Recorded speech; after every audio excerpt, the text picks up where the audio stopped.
Assalamualaikum warahmatullahi wabarakatuh. Selamat malam para pejuang cuan. Gimana kabar kalian di malam hari ini? Semoga kalian dalam keadaan sehat semua dan saya doakan sukses semua buat kalian. Amin. Mantap jiwa ya. Dan tentunya buat teman-teman semua ya, buat rekan-rekan semua, saya doakan semoga kalian diberi umur panjang, rezeki yang melimpah, dan apa yang kalian harapkan semoga teman-teman ya di tahun ini bisa jadi kenyataan. Amin. Mantap jiwa ya. Dan tidak luput ya kawan-kawan, tetap secangkir kopi harus selalu ada buat menemani malam hari ini teman-teman melihat rekondisi daripada keadaan market cryptocurrency, yang dimana kalau kita lihat bersama Bitcoin dalam 7 hari terakhir kenaikannya cukup lumayan signifikan, Ethereum juga ya. Di sini kalau BNB masih dalam kondisi minus teman-teman 7 hari terakhir, SRP masih dalam kondisi plus, Cardano sudah mengalami recover teman-teman setelah bantaian dari SEC, Solana juga sudah ada recover setelah dibantai juga oleh SEC ya. Kalau Matic sama ya, sudah ada recover juga. Mantap jiwa ya.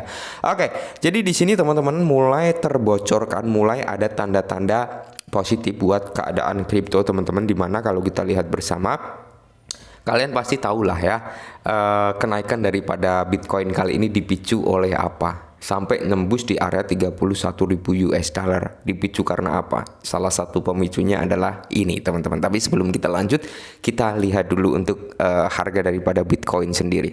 Oke, kalau kita lihat dari harga Bitcoin sendiri teman-teman bisa kalian lihat ya, marking paling atas itu sudah dijebol. Cuman penjebolannya hanya swing atau hanya shadow ya teman-teman ya. Tapi nggak apa-apa, ini cukup positif juga. Nah, akankah dia meneruskan kenaikan lebih tinggi lagi? Kalau menurut saya pribadi, skenario kenaikan dari Bitcoin nggak seperti itu teman-teman ya. Mungkin dia akan ada fase di mana dia akan terjadi koreksi dulu ya. Mungkin area koreksi terdalam ketika dia naik seperti ini adalah di area 26 sampai 27.000 US dollar teman-teman ya, seperti itu. Jadi pergerakan dari Bitcoin itu nggak bakal dia langsung ngaceng bentuk tiang bendera yang cukup tinggi teman-teman. Kalau menurut saya pribadi ya, pergerakan mungkin akan menjadi seperti ini teman-teman, nyentuh naik, nah baru ngejebol ke atas. Mungkin seperti itu pergerakannya. Jadi nggak semulus apa yang kita bayangkan ya. Pasti akan ada di mana dia koreksi dulu sebelum dia naik ya, meneruskan kenaikannya. Mungkin skenario-nya seperti itu. Nah, mungkin area terdekat dia buat koreksi adalah ya ini tadi yang saya beri garis biru itu teman-teman ya. Mungkin di area situ, di area 27, 28 ya, atau 26 di antara area itu. Ya terendahnya ya di ini teman-teman yang saya marking ini ya. Terendahnya mungkin dia bisa di area 26.900 itu teman-teman ya. Itu untuk area. Kenapa saya ambil di situ? Karena di situ ada rally base rally disertai dengan imbalance teman-teman. Nah, jadi ada potensi dia nyentuh kembali ke situ gitu loh ya. Nah, seperti itu teman-teman. Oke, jadi sebelum kita lanjut, kenaikan daripada Bitcoin ini sampai ke area 31.000 ini dipicu oleh apa? Mungkin salah satunya karena ini teman-teman. Nah, jadi informasinya dikutip dari CoinWire ya teman-teman, di mana ETF berjangka Bitcoin dengan leverage pertama yang akan disetujui oleh SEC di Amerika Serikat. Oke, jadi ini udah disetujui ya teman-teman, katanya ya informasinya ini akan bisa dioperasionalkan itu pada hari Selasa teman-teman. Alias bisa dikatakan SEC udah ketok palu dong, dia sudah setuju dong dengan ETF berjangka ini. Cuman di sini menimbulkan pro kontra, pertanyaan dari beberapa masyarakat juga tentang kenapa SEC ini sudah bisa mengizinkan gitu ya, atau ACC ETF berjangka sedangkan ETF spotnya belum ada gitu ya.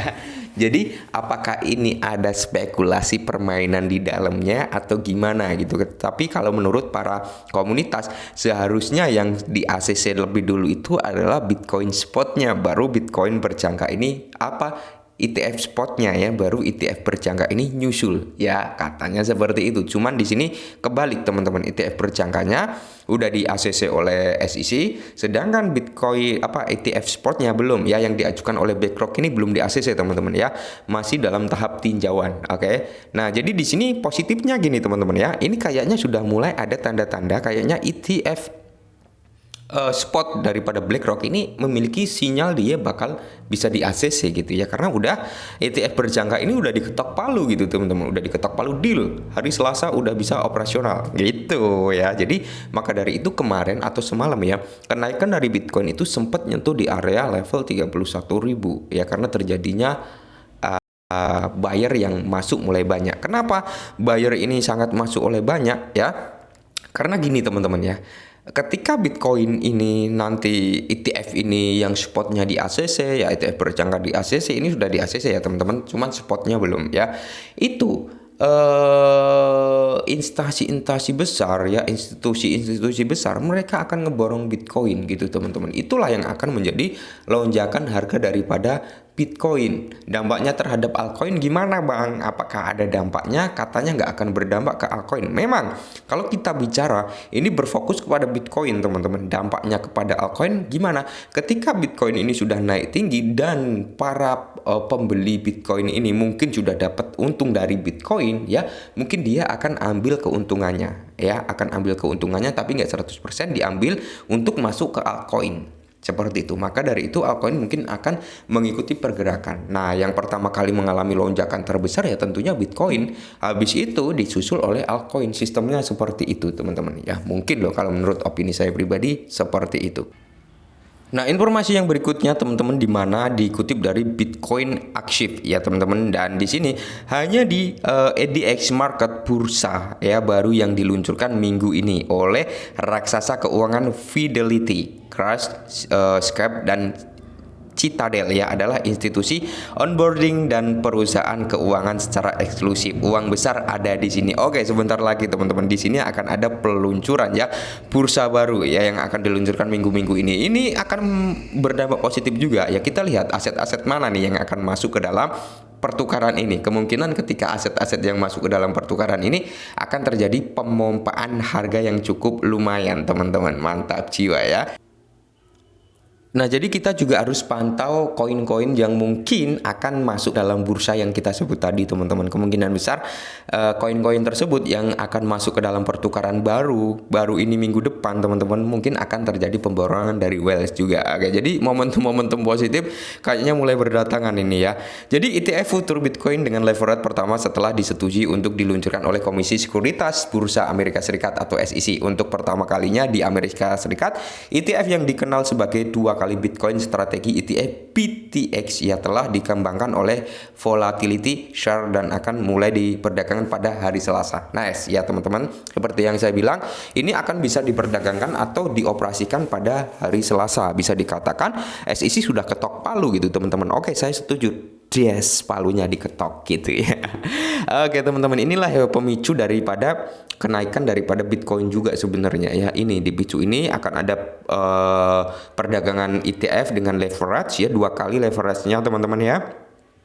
Dan juga ini sebagai lampu hijau ETF mulai diterima gitu. Kalau nggak salah itu sudah beberapa kali ya pengajuan ETF, baru kali ini kayaknya diterima oleh SEC ya teman-teman ya. Semoga saja teman-teman ya, semoga saja ETF spot daripada BlackRock juga bisa di ACC teman-teman. Ketika ETF Bitcoin spotnya BlackRock di ACC, ya kita tahu sendirilah dana yang siap digelontorkan itu berapa triliun dolar. Itu teman-teman, itu yang membuat matching nanti. Oke, apakah ini suatu tanda-tanda bull run sudah semakin dekat? Bisa jadi gitu lah teman-teman. Jadi buat teman-teman semua ya, kita pantau bersama perkembangan ini nanti. Akankah di bulan Juli kuartal ketiga akan ada lebih banyak sentimen-sentimen positif untuk kripto? Karena semakin dilarang cryptocurrency akan semakin dikenal gitu. Intinya seperti itu. Oke, mungkin ini dulu, semoga sedikit membantu. Salam cuan.